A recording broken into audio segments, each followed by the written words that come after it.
There will be fog. Sometimes it is literal, other times it is metaphorical. Both have affected the war in Ukraine. Today, though, we focus on the latter type. And while I think that the fog of war often gets put on a pedestal, with analysts treating its very recognition as a deep thought in and of itself, the fact is that both sides have to deal with it. However, given how drones and satellite technology have shifted us into the latest form of modern warfare, is it time to revisit the subject? Well, that is the heart of the matter for today's edition of the Geopolitics Helpline.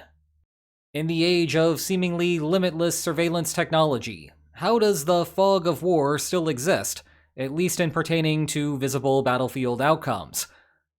As a starting point, I think that I should emphasize that there is a difference between our fog of war and their fog of war. We as observers and analysts get trickles of information based on expensive satellite overflights, civilians posting on social media, and the little verifiable public information that the warring parties choose to release. In contrast, those warring parties have a ton more raw data that is not immediately being manipulated for political gain, so the fog is not nearly as bad for them as it is for us. Nonetheless, that takes us to the first main problem. The bottleneck is often less the data and more the processing. The abundance of surveillance technology now means that more questions are answerable. But there is a difference between a question being answerable and someone actually knowing the answer. Further, there is a difference between the answer being a few clicks away and it being buried under metaphorical mountains of data. There is also a difference between me knowing who has the answer and someone out there generically knowing the answer. That is why you hear so much about Delta, Ukraine's situational awareness system. Heck, does anyone know the name of any other country's situational awareness system? It is described as Google for the military, a dashboard for all of the information someone might need anywhere along the kill chain. There is a reason why the first thing that Russian interrogators try to extract out of Ukrainian POWs is their Delta access codes. Note that Delta is doing two things. One, it is aggregating data across thousands of input points. And two, it is trying to help format the data into something that is human usable. Just because you can check all of the recent strike data for a particular logistics hub does not mean that you can easily process what the next step should be. Now, the bottleneck problem is starting to get some slack, with AI making serious inroads here. And before you immediately close this video because I said the two least beloved letters in the English language right now, I too was skeptical of AI's role in the military up until a few months ago. What started cluing me into the applications of AI was my trip to NATO's Think Tank for Information and Decision Execution Hackathon, or just TIDE Hackathon, a few months ago in Iceland. These are annual events designed to tackle key issues that the alliance faces. In fact, Ukraine's Delta rose to prominence because it won a hackathon in 2017. In 2026, one of the challenge tasks was to automate medical triage decisions. The successful competitors focused on creating dashboards to assist with human oversight. Again, take complicated data and parse it down to something more manageable. That is just one snapshot of the work being done in the field, but we are now at the point where you cannot escape headlines centered around the military utility of AI. Anthropic, for example, having to remove Fable from the market due to national security concerns. I know that this point may seem subtle if you have not been in the analytical trenches. It is much easier to explain why AI is extremely useful for things like guidance systems. If you have a drone that is trying to pick apart Russian planes, there is a good chance that it might get jammed on its way there. If you give its onboard computer an AI targeting system, then it can still do a serviceable job hitting the targets that you seek. Likewise, it is easy to explain how you need AI to look through 1 million satellite images that came in over the last 24 hours to locate particular objects of interest. It is much harder to explain what the utility of AI systems is for someone who is trying to make larger strategic decisions. The closest thing that I can compare it to in my career is opening up a spreadsheet and having tens of thousands of data points to sort through.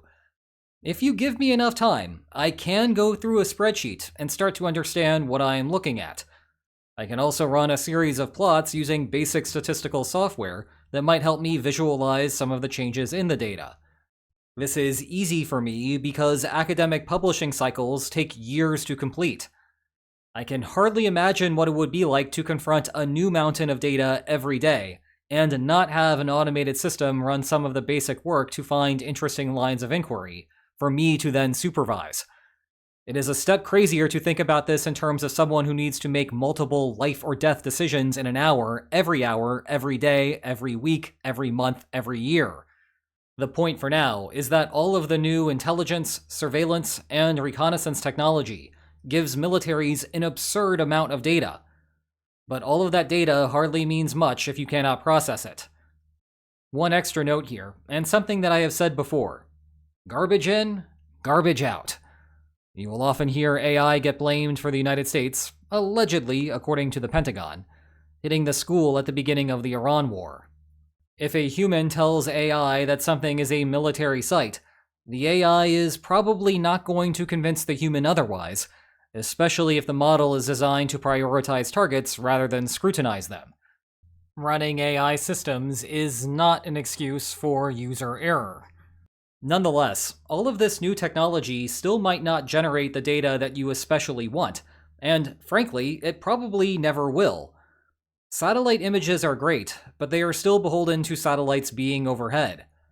Clouds will befuddle those that do not use synthetic aperture radar. Yes, the literal fog matters here just as much as the metaphorical type. Nor will satellites find the Russian soldiers hiding in tree lines.